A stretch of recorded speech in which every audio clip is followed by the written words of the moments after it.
ہر لمحہ قرآن اور سنت کا ترجمان، فضیلۃ الشیخ توصیف الرحمان۔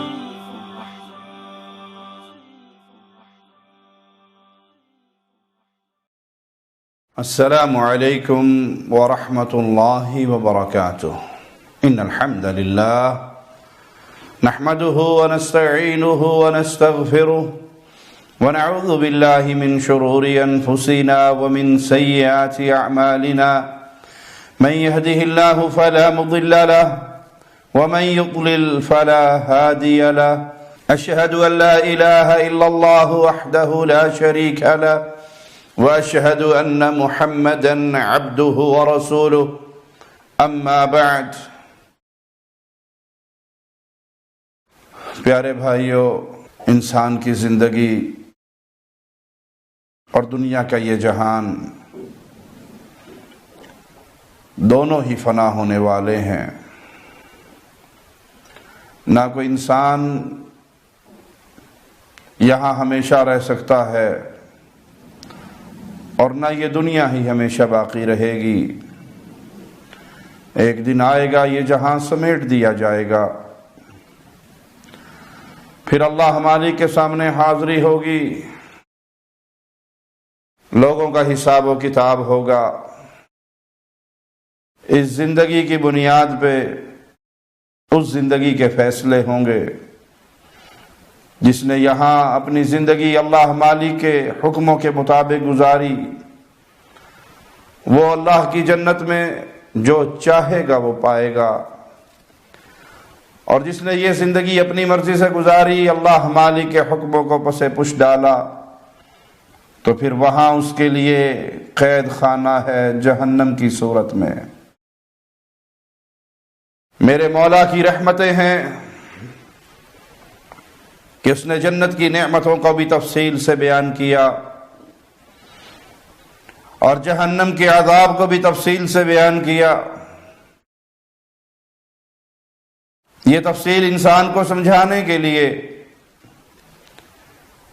کہ اگر تم اللہ کے حکموں کے مطابق زندگی گزارو گے تو یہ انعامات پاؤ گے، اور اگر شیطان کے پیچھے چلے، اپنی خواہشات کے پیچھے چلے اور شریعت کا انکار کرتے رہے، اپنی مرضی کرتے رہے، تو پھر اس طرح کے عذاب کا مزہ چکھنا ہوگا۔ جہنم بڑی شدید ہے، جہنم پر نگران دربان فرشتے بڑے شدید ہیں۔ جہنم بھی برحق ہے، اس کا عذاب بھی برحق ہے، اس پر موجود دربان بھی برحق ہے۔ انسانی عقلیں اس کا تصور نہیں کر سکتی۔ آئیے مالک کا فرمان سنتے ہیں۔ مولا فرماتا ہے، یا ایھا الذین آمنوا قوا انفسکم واہلیکم نارا، اے ایمان والو، اپنی جانوں کو اور اپنے اہل و عیال کو جہنم کی آگ سے بچا لو۔ وہ آگ کیسی ہے، اس کا ایندھن کیسا ہے؟ وقودها الناس والحجارہ، جس کا ایندھن انسان اور پتھر ہوں گے۔ اپنی جانوں کو بچاؤ، اپنے اہل و عیال کو بچاؤ اس آگ سے جس کا ایندھن انسان اور پتھر ہوں گے۔ علیہا ملائکۃ غلاظ شداد لا یعصون اللہ ما امرہم ویفعلون ما یؤمرون، اور اس پر سخت مزاج کے فرشتے اللہ نے مقرر کیے ہوئے جو جہنم کے دربان ہیں۔ لا یعصون اللہ، وہ اللہ کی نافرمانی نہیں کرتے، اور وہ کرتے ہیں جس کا اللہ انہیں حکم دیتا ہے۔ جہنم کے 19 داروغے ہیں۔ آئیے مالک کا فرمان سنیں۔ سأصلیہ سقر، میں جلد اسے جہنم میں سقر میں ڈالوں گا۔ وما ادراک ما سقر، اور آپ کیا جانتے ہیں کہ سقر کیا ہے؟ لا تبقی ولا تذر، نہ وہ باقی رکھے گی اور نہ وہ چھوڑے گی۔ لواحۃ للبشر، چمڑی جھلسا دینے والی، دھوپ کی اس گرمی سے بچنے کے لیے۔ یہ حضرت انسان کیا کچھ حربے اور ٹوٹکے کرتا ہے، کریمیں لگاتا ہے، سائے کا اہتمام کرتا ہے، ٹھنڈی ہواؤں کا اہتمام کرتا ہے، اور یہ ایک جہنم کی گرمی ہے بھائی میرے مسلمان ساتھی، یہ جہنم کی آگ اور یہ جہنم کی گرمی، یہ انسان کی چمڑی اس کو برداشت نہیں کر سکتی۔ یہ دنیا کی تھوڑی دن کی زندگی کے اندر آپ اپنے جسم کو مختلف کریموں سے مزین کرتے ہو، دھوپ سے، گرمی سے بچنے کے لیے مختلف حربے استعمال کرتے ہو، کیجئے، اللہ نے مال دیا ہے، شوق سے کیجئے، لیکن کبھی نہ بھولیے کہ وہ جہنم کی آگ بڑی شدید ہے، اس سے بچاؤ بھی اسی دنیا میں کرنا ہے۔ ہم نے اپنے اس جسم کو بچانا ہے اور اسی دنیا میں رہتے ہوئے بچانا ہے، کتاب و سنت کے بیان کردہ ان اعمال کو اپنی زندگیوں میں لا کر بچانا ہے۔ سوال کرنے والی ایک عورت ایک عالم سے سوال کرتی ہے کہ میں صبح فجر کی نماز میں اپنے بچوں کو نہیں اٹھا سکتی، میرا دل بڑا نرم ہے، باہر بڑی ٹھنڈی ہوائیں ہوتی ہیں، سردی کا موسم ہوتا ہے، یہ بستروں میں گرم نرم رضائیوں میں آرام کر رہے ہوتے ہیں، میرا دل نہیں چاہتا کہ میں انہیں اٹھاؤں اور ان کی نیند خراب کروں، تو میرا یہ عمل، یہ ماں کی ممتا کیسی ہے؟ تو شیخ نے اس کو ایک مثال دے کے سمجھایا کہ اگر تمہارے گھر میں آگ لگ جائے اور گھر دھوئیں سے بھر رہا ہے، آگ پھیل رہی ہے، اور تمہارے بچے بھی اسی طرح سو رہے ہیں، اب تمہاری ممتا کیا کہے گی کہ اب بھی ان کی نیند خراب نہیں ہونے دو گی، سونے دو گی؟ کہا نہیں، اب تو میں گھسیٹوں گی، ان کی رضائیاں اتار کر پھینکوں گی، ان کے پاؤں سے، ٹانگوں سے پکڑ کے گھسیٹوں گی۔ میری ممتا یہ کہے گی اپنی اولاد کو آگ سے بچا لے، میں جو کر سکوں گی کر گزروں گی اور اپنے بچوں کو آگ سے بچاؤں گی۔ تو کہنے لگے اللہ کی بندی، یہ دنیا کی آگ ہے اور جہنم کی آگ تو اس آگ سے 69% زیادہ سخت ہے، وہ زیادہ حق رکھتی ہے کہ تو اپنی اولاد کو اس جہنم سے بچائے۔ قوا انفسکم واہلیکم نارا۔ اگر آپ کی بیٹیاں سو رہی ہیں، فجر کی نماز پہ سو رہی، ظہر پہ آرام کر رہی، عصر پہ پڑھ رہی ہیں، مغرب پہ کھانا بنا رہی ہیں، عشاء پہ کھانا کھا رہی ہیں، اور آپ آتے ہیں اور کبھی آپ کی زبان سے یہ جملے ادا نہیں ہوئے کہ بچیوں تم نے نمازیں پڑھ لی، بیوی سے کبھی آپ کو پوچھنا نصیب نہیں ہوا تو انہیں نماز پڑھ لی، تو آپ اپنے بچوں کو، اپنی بیوی کو، اپنی اولاد کو جہنم کی طرف دھکیل رہے ہیں۔ آپ خود مسجد جا رہے ہیں، آپ کا بیٹا ٹیلی ویژن کے سامنے موبائل پکڑ کر بیٹھا ہوا ہے، وہ مختلف گیمیں کھیل رہا ہے یا فلمیں دیکھ رہا ہے یا ڈرامے دیکھ رہا ہے، آپ مستقل مسجد میں جاتے ہیں، نماز ادا کرتے ہیں، اور آپ کی اولاد گھر کے اندر بیٹھی ہے، آپ ان کو کچھ نہیں کہتے، تو آپ ان کو دھکیل رہے ہو اور اپنی جہنم بھی تیار کر رہے ہو، اپنے جہنم میں جانے والے اعمال بھی کر رہے ہو کہ یہ اولاد قیامت کے دن آپ کا گریبان پکڑے گی اور اللہ کے سامنے سوالی ہوگی، اے اللہ یہ ہمارا باپ تھا، اس نے ہمیں نہ کبھی مارا، سکول نہ جانے پر مارا، ٹیوشن نہ جانے پر مارا، دکان نہ کھولنے پر مارا، بیٹیاں کہیں گی گھر میں کام نہ کرنے پر مارا، لیکن نماز نہ پڑھنے پہ کبھی نہیں مارا، قرآن نہ پڑھنے پہ کبھی نہیں مارا، آخرت کی تیاری نہ کرنے پہ نہ کبھی ڈانٹا، نہ کبھی مارا، نہ کبھی سمجھایا، تو ہو سکتا ہے یہ اولاد آپ کو گھسیٹ کے اپنے ساتھ جہنم میں لے جائے۔ وہ جہنم جس کی تپش، جس کی حرارت، جس کی شدت آپ کا اور میرا جسم برداشت نہیں کر سکتا۔ علیہا 19 وما جعلنا اصحاب النار الا ملائکہ، اس پر 19 فرشتے مقرر ہیں جو اس کے درمیان ہیں، اور ہم نے فرشتے ہی دوزخ کے نگران بنائے ہیں۔ تو پیارے بھائی یہ دوزخ برحق ہے اور اس پر یہ فرشتوں کی تعداد بطور نگران کے مسلط ہے۔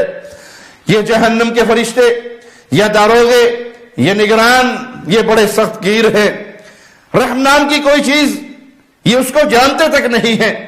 اور انسان جب جہنم کی طرف جائیں گے، وہ منظر بھی مولا مالک نے ہمارے سامنے بیان کیا ہے۔ کاش ہم نے قرآن حکیم کو اپنی زندگیوں کا گزارنے کا طریقہ کار سمجھا ہوتا اور اسے کھول کے پڑھا ہوتا، اس کے ترجمے پہ غور کیا ہوتا، مالک کی بھیجی ہوئی آیات کو اپنے سینے کا نور بنایا ہوتا.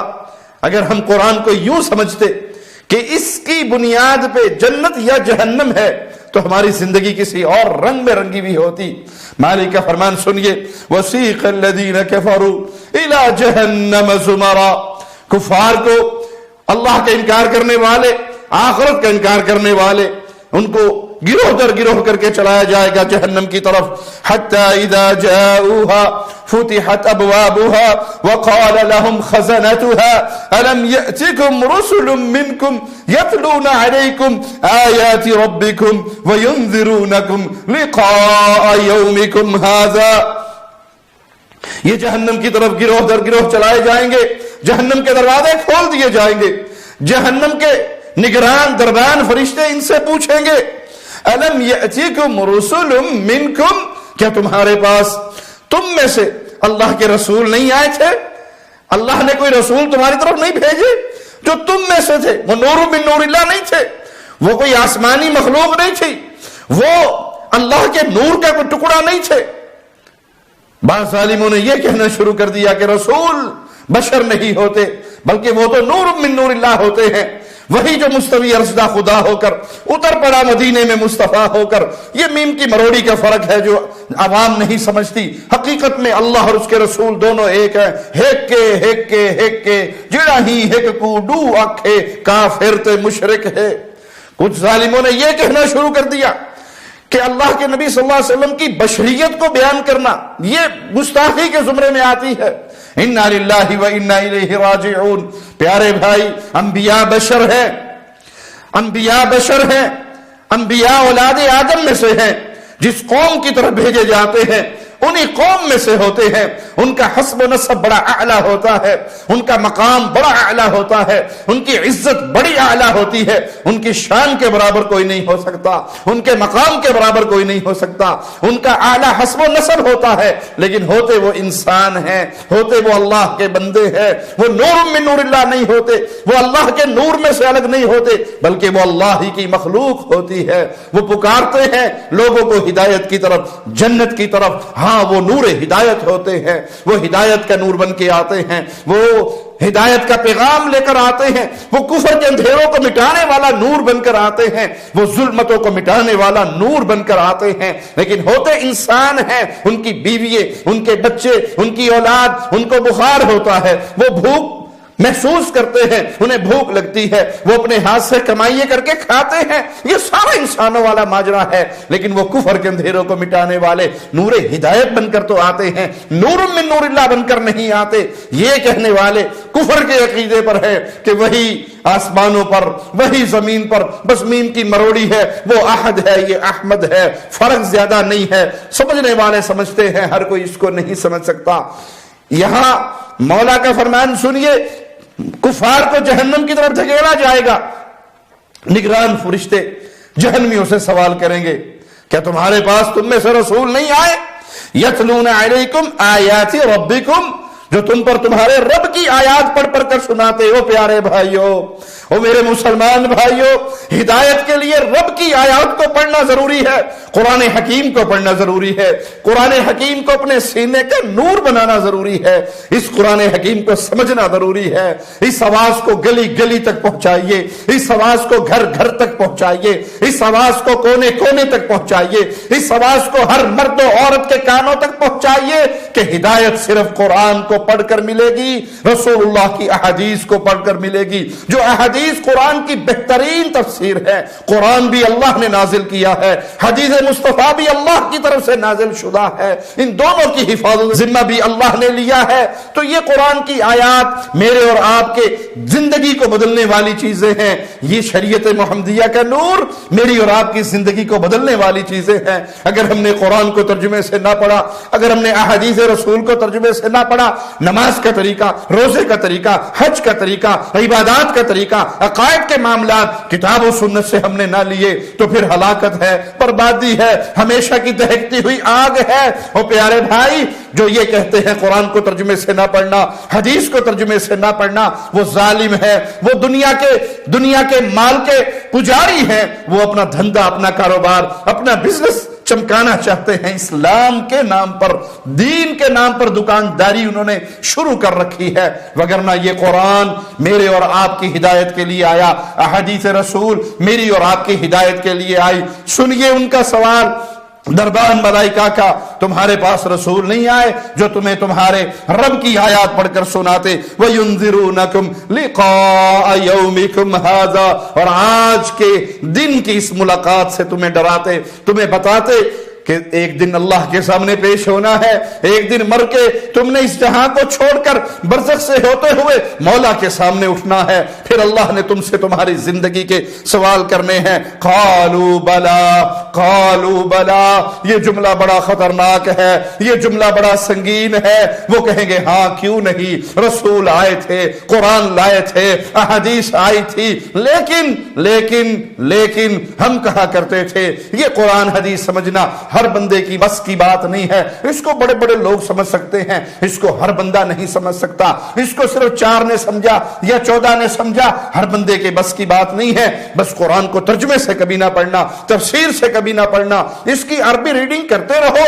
ارے او بھائی، کتنا بدنصیب ہے وہ انسان، کتنا بدنصیب ہے وہ انسان جس کی ہدایت کے لیے اللہ نے نور بھیجا قرآن کی صورت میں، فرمان محمد کی صورت میں، لیکن اسے ساری زندگی 70 80 90 سال کی زندگی میں پتہ ہی نہیں لگا اللہ نے کیا حکم دیے ہیں، اللہ نے کیا حلال کیا ہے، اللہ نے کیا حرام کیا ہے، قرآن میں ہے کیا، احادیث میں ہے کیا، اس نے کبھی اس کو نہیں دیکھا۔ اس حضرت کی ملفوظات اور اس حضرت کی ملفوظات کو سینے سے لگائے رکھا، اس بابا جی کی فضائل کی کتابوں کو اٹھائے رکھا اور اس بابا جی کے فضائل کی کتابوں کو سینے سے لگائے رکھا، اس نے کتاب و سنت کے نور سے اپنا رشتہ نہیں توڑا۔ تو پھر سنیے وَلَكِنْ حَقَّتْ كَلِمَةُ الْعَذَابِ عَلَى الْكَافِرِينَ، کیوں نہیں ان پر، کفار پر اللہ کے عذاب کا فیصلہ ہو چکا ہے۔ اگر زندگی ہم نے کتاب و سنت کے بغیر گزاری، اگر زندگی ہم نے کتاب و سنت سے منہ موڑ کر گزاری، اگر زندگی ہم نے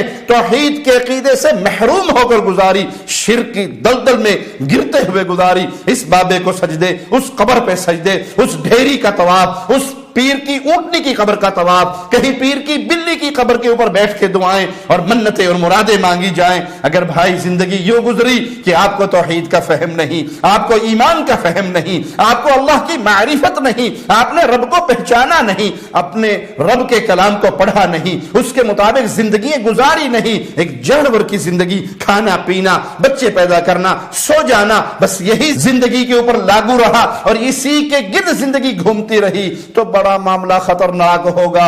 وہاں فرشتے پوچھیں گے رسول آئے تھے، کتابیں آئی تھی، تمہیں ڈرایا گیا تھا؟ کہیں گے قالوا بلا، کیوں نہیں، یہ سارا کچھ ہوا تھا، لیکن ہم کہتے تھے کہ نہیں، قرآن ترجمے سے نہیں پڑھنا، ہم کہتے تھے نہیں، اے جہاں میٹھا گلا جہاں کیا ڈٹھا، ہم کہتے تھے یہ مولویوں کا کام ہے، ہم تو اس دنیا کے لیے پیدا ہوئے ہیں۔ تو بھائی یہ جہنم بڑی شدید ہے، یہ گھڑی بڑی شدید ہے، یہ دن بڑا شدید ہے، اور یہ دن یقینی طور پر آنے والا ہے۔ اس دن کی تیاری کر لیجئے۔